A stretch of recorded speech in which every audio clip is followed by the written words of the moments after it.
Welcome back to WorkWoman. This is the first official episode of 2022. I'm ready for it. You're ready for it. Let's cut to the chase. I want to talk about how you get everything you want out of this year. I want to walk you through the process of how you mechanically and methodically work your way backwards from today, which today you might not feel like you're actually able to achieve what you want. I've sat back and felt that many times. Even as I did this going into 2022 a couple of weeks ago, I was like, man, I don't know that this next evolution of me, this Natalie 2.0, I don't know that I am her. I know I'm not her yet, and I don't know how I become her. It's in that feeling that you have to pivot from, okay, I feel this way, but I'm going to take the activity necessary. I'm going to take the actions, and I'm going to be proactive, and I'm going to do what I need to in order to become that next version of myself, because I have to. So we're going to get into all of the nitty gritty around this, but this is going to be an awesome episode. I can hardly wait to hear all of your guys' success stories throughout 2022 and then going into 2023, because it'll be here in the blink of an eye.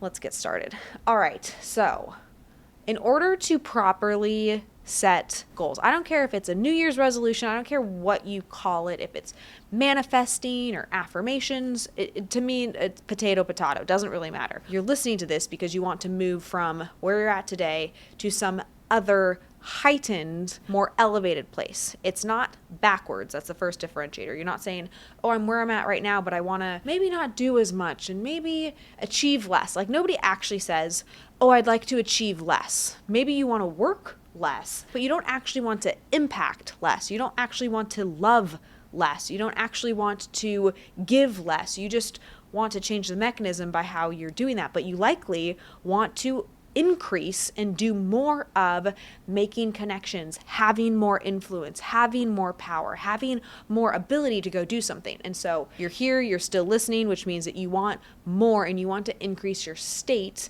in life, your lot in life, your situation in life. So in order for you to get to where you want to go, the first place that you need to start is assessing where you're at right now. Why I love the new year is it gives you this point in time, this fixed point, to be able to say, okay, over the last 12 months, what's happened?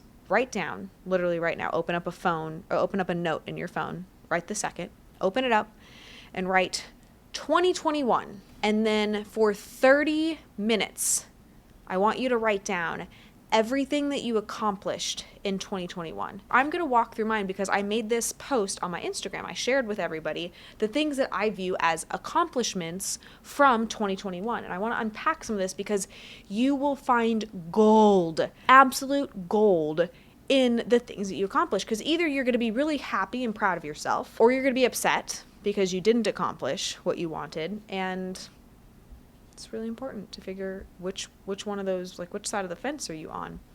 Okay, so on mine, in 2021, I did write, just like spoiler alert, I did write that this opening post said 2021 was the best year of my life.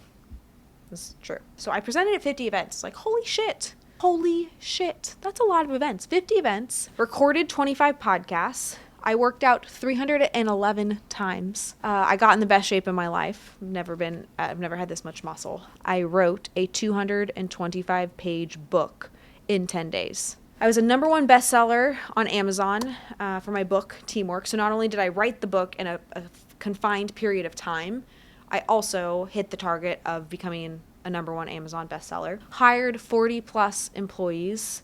We hit 40 million in revenue at Cardone Ventures, which is freaking amazing. Planned the destination wedding, married, like we did the damn thing, finalized that.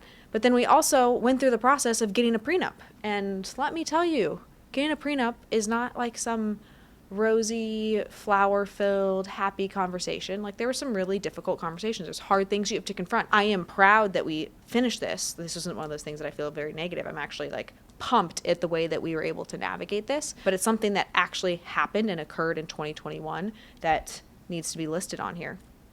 What's funny, luckily Brandon, I don't think will listen to this, and let's not make this a clip, But I had stopped my list originally at hit 40 million in revenue at Cardinal Ventures. Like that's where the list stopped. And I was like, oh my God, wait, I got married and all these other things happened. So you'll see how this starts to unfold. That's why I said, pro tip, you have to spend 30 minutes on this activity. You should not be able to write all of these things down within a matter of 5 minutes. Like it should take longer than that. Okay, the list continued for me. We bought a condo in Miami, invested $1 million in real estate, finished a 4-year home build in Arizona, opened a 25,000 square foot office in Scottsdale, Arizona. If you live in Scottsdale, let's talk. Finalized and leased 10,000 square feet of office space in Miami. Did a 10-city tour, U.S. tour to meet business owners. This was important because then I got on a roll, right? All of a sudden, it's like I let go a lot of people, a lot of ideas, and a lot of things that aren't in alignment with where I'm going in 2021. Like those were accomplishments. I literally cut people out of my life. I cut my own thoughts out of my talk track in 2021 in order for me to accomplish these things. That's a big accomplishment. And last, this is absolutely not least, help thousands of business owners build and scale their teams, build and scale their businesses. So the purpose of this, once you have this list, you go through this activity. Okay, I'm spending 30 minutes writing down what I accomplished, things that I did, ways I spent my time in 2021. Maybe that's places that you visited, places that you traveled. It could be health related. Ideally, there's a financial component. Like look at your finances. In 2021, how much money did you earn? That should be on here. How much money you invested, where you spent your money. Once you have this list in place, then you get to evaluate, would I repeat this? Would I not repeat this? Or does this need to scale to be bigger? Would I present at 50 plus events again in 2022? The answer is yes, but I would want those events to be newer audiences to me. I don't want them to be the same events talking about the same things over and over again. The size in which the magnitude and the impact has to increase in order for me to want to repeat this activity. But if I did the exact same events and the exact same structure with the exact same number of people, that's not growth. So maybe it looks like, hey, I want to do 15 events this year, but they're going to be on stages with 5,000 plus people each. All of a sudden, ooh, that's a big new target. Recorded 25 podcasts. That one, when I saw that, I was like, I don't like that. Like to me, it should at least have been 52, one every week, if not like 75, so that there's more people and more interviews and more topics that were talked about. I don't like the 25. So to me, that number, the actual number metric, has to increase. Worked out 311 times, but it's not just about quantity, maybe it's about quality for you. Like when you think about how much time you've spent working out in the gym, maybe it's just, okay, I have a target of 3 times a week. It should be 5, honestly. If you're starting with 3 times, I think that's a stupid number. I don't know who came up with you should work out 3 to 4 times a week. You should work out 5 days a week. I don't know anybody who shouldn't be working out 5 days a week. Wrote a book. Sat back, do I really want to write another book in 2022? Could I double down on this book versus doing this a second time? So you start formulating these questions of what you want to do in 2022 or the following year. What I would like to talk about is the growth targets that are numerical. Revenue size, employee count, those numbers at this point in your business, maybe your income, should be crystallized. You should know exactly how much money you want to make next year, and then start playing games with it. Okay, if you target making this much money, how much money are you spending on yourself? What are you buying yourself? Sometimes in these conversations, people's mindsets become so limited. It's like, oh, well, let's say I made $60,000 last year. I would love to make $80,000 because then I could spend a little bit more here.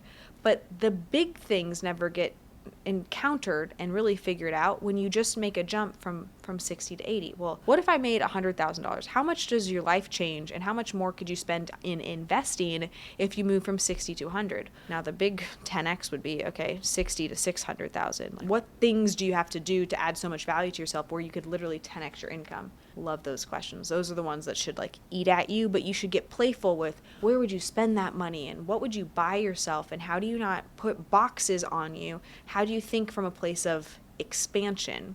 So I actually started this process. What's not shown here is the first place that Brandon's my husband, Brandon and I spent time in this planning process for this upcoming year. First, it was in the business goals. We started the business goal process, which you should go back and listen to my quarterly team meeting podcast.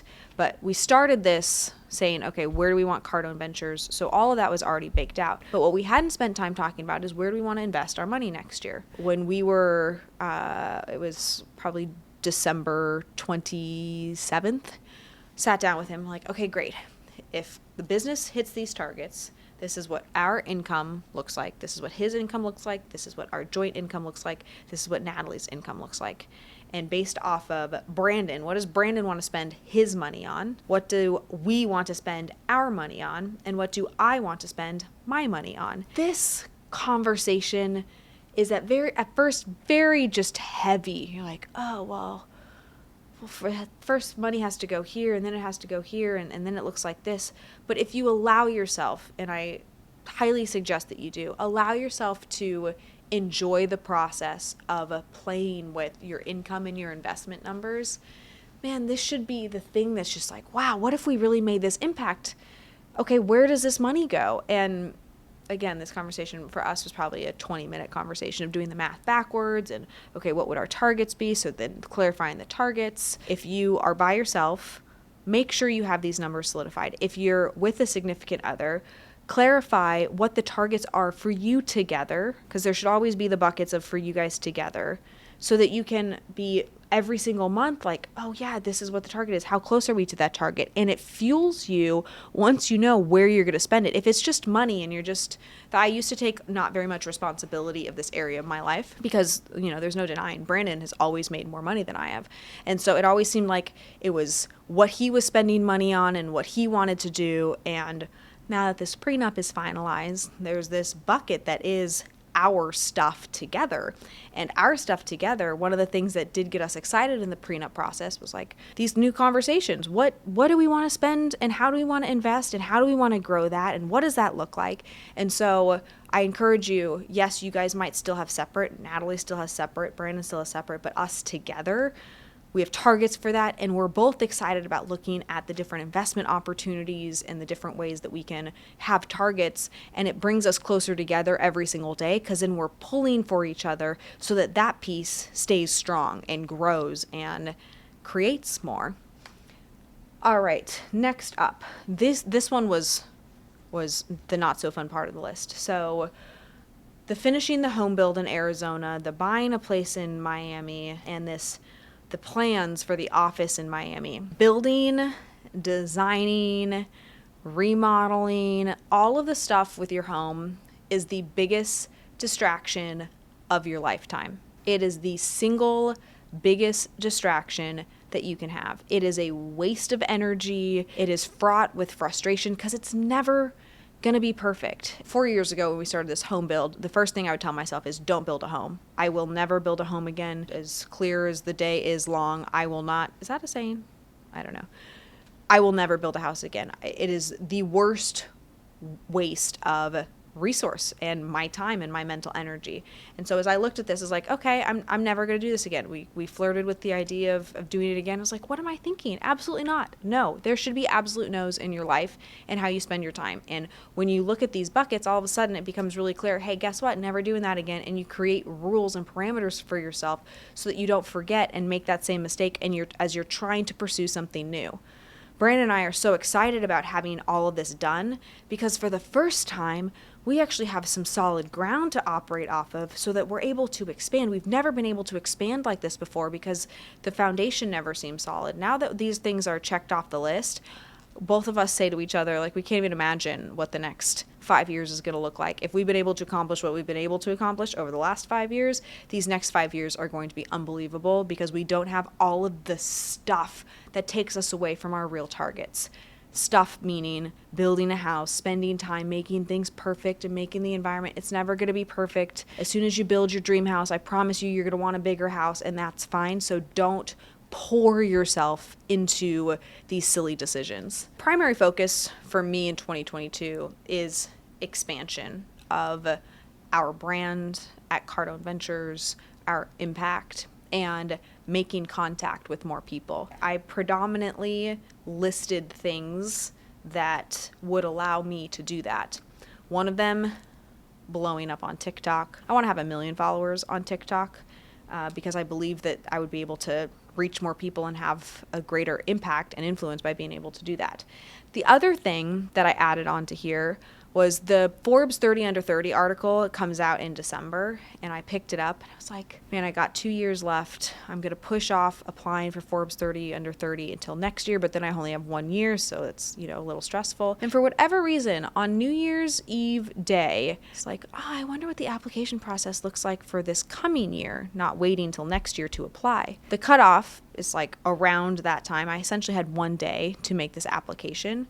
But I stopped everything and realized, okay, this is what I want. Why wait a year? I had my own self-limiting beliefs as, I'm not ready yet. My application won't be ready yet. The impact isn't great enough. Who cares? Pull those things forward and try to accomplish them faster. If I'm not ready, then I've at least gone through the application process. But it also, in setting this Forbes 30 Under 30 target, I'm like, wait a second, I should start talking and networking with all of these people who have done this before. So I'm going to be bringing them on my podcast. I'm going to be reaching out. I'm going to be building relationships with people because I want to be more like them. I want to be in an influential position with them so that we're able to expand our networks. I can help them. They can help me.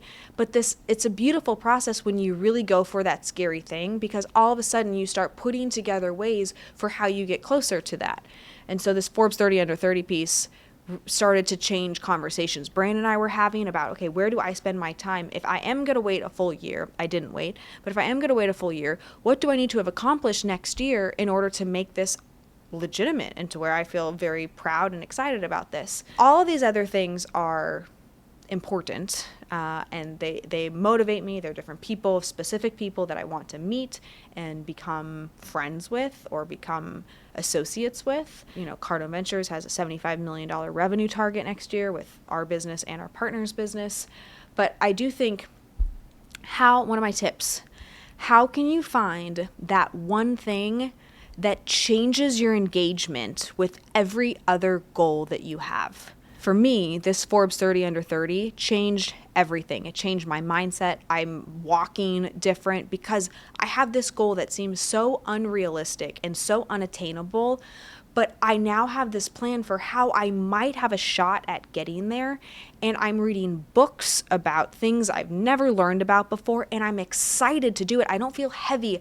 I feel like quite literally like my body, like my chest is being pulled forward in order to be a different person, to be an elevated version of myself. Every goal that you set doesn't have to have that, but one of them does, so that you heighten yourself. So my question to you is, how are you defining a goal to heighten your engagement in 2022? What is that one goal? Others would be great, but what is the one that you're like, man, this thing I'm freaking terrified of, but I'm going to go for it. So all of these other things are positively impacted by you just picking one of those things that's just going to be a game changer for you this year. Let's go through. Let's recap this a little bit. We started with 2021. What happened last year? Then we look at what do we want more of from that list? What do we want less of? How do we optimize that list? Everybody on TikTok and Instagram, I'm sure, is trying to convince you to create a vision board. I highly recommend creating a visual that represents who you want to be and putting it in front of you. I've always talked about this as a way that just transforms goal setting, transforms the way that you show up. Do it. It's not too late. I don't care when you're listening to this. If you're listening to this in July, doesn't matter. That visual is important. So moving into, nitty gritty, some quick, easy wins for how to set yourself up for 2022. I want to give you the 5 tips I have in order to get everything that you want in 2022. First tip for how to get everything you want in 2022. Put money on the line. If you can't figure out any other way to motivate yourself, man, losing money certainly helps. I am currently in a bet with 3 incredible ladies for working out 365 days this year. And if we don't work out all 365 days this year, we will lose a total of $40,000. $40,000. I don't know how I got myself into it, but this is the greatest accountability I've ever had because I don't want to lose 40K. That's a lot of money. That is a significant amount of money. And so even when I was a little bit feeling under the weather the first 2 days this year, it's like, I'm not missing out on this 45 minutes of exercise, and I can't go against this bet that I've made. So first tip, put money on the line. Second tip, find a way to embarrass yourself.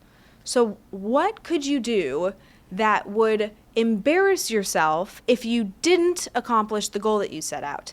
This is really motivating for me because I think of, if I'm going to go out and say to people like this on this podcast, oh, I'm excited about and very intent on becoming a Forbes 30 under 30 member. Okay, I'm going to embarrass myself if I fail at that 2 years in a row. So I'm unwilling to embarrass myself, but I've created this mechanism to where I've shared it enough, so I'm going to embarrass myself. So now I need to focus on it.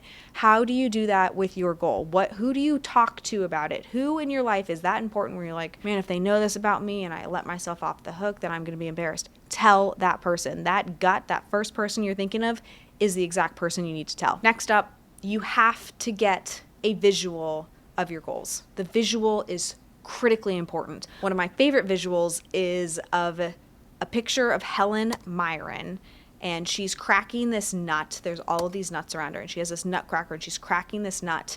And the title of this article was called The Long Game. And there is something that has just evoked this emotion in me ever since I found this article a few years back, of just this strong, confident woman who's playing the long game. She's not caught up in the day-to-day bullshit, and she's focused. Every time I see the photo, it snaps me into, oh yeah, Natalie, you want to be that. Like, don't be whatever you feel like being, be that person. That visual has entirely changed how I show up to meetings. It changes how I show up into my own internal planning when I'm working at home by myself in my office.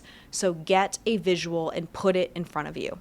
Keep 2032 in mind. 2032, who are you going to be? How old are you? What type of life is that person living? Pull all of that forward to today. There's no reason that you have to wait until 10 years from now in order to be that person. But you need to determine who that person is first, so that then you can say, oh wait, well, I might not have to wait 10 years. Maybe it's 2 years for me to gain the confidence to start speaking like that or walking like that or having the skill set.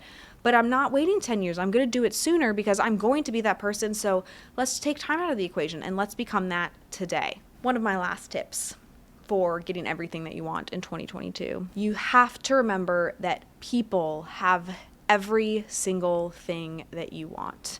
First, you have to get over this game of you getting confidence in yourself. But once you have confidence in yourself and you believe in yourself, the next game that you have to play is, how do you get in contact with as many people as possible so that you can expand whatever your impact is. And without people, your impact, you being a great person, you having confidence, is only contained. It's only just you.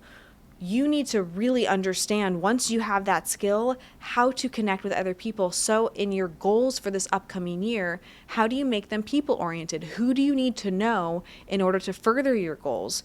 Who do you need to connect with? Who do you need to follow up with? Whose address do you need to be able to start sending mail? Or maybe you need their email address so that you can be sending follow-up. But all of a sudden, if you're in a position of leadership, if you're in a position of being a business owner, it is a people game. So these goals should be focused on people first, and then you'll get the results that you're looking for, because you'll be able to expand, and everything that you want is found with other people. With that, that is everything for 2022. I know that you can do this. I know that you are going to be able to lead the team. You're able to hit the targets that you have. And if you feel a little uncomfortable, if you feel a little bit unsure, maybe you're like, oh, my team's a disaster, highly recommend you pick up my book. It is called Teamwork. I spent a good portion of 2021 writing this book, publishing this book, promoting this book, and this book is so important and is having an incredible impact on so many people's lives. Highly recommend you download it. Go to cardonventures.com/teamwork. That is cardonventures.com/teamwork. Guys, 2022 will be the best year of your life if you choose to make it as such. So just make the choice. Let's get over it. Make the choice already. It would mean the world to me if you would not only share this podcast, but also if you haven't left a review a review yet, leave a review. Just go do it. Put it in 5-star because it's great. You've listened to this point. It has to be 5-star if you're still here with me. Leave a 5-star review. Let people know why it was incredible, and then share the podcast so that more people can learn how to get their goals, how to accomplish everything that they want going into this next year. Appreciate you guys. Can't wait to see you next week.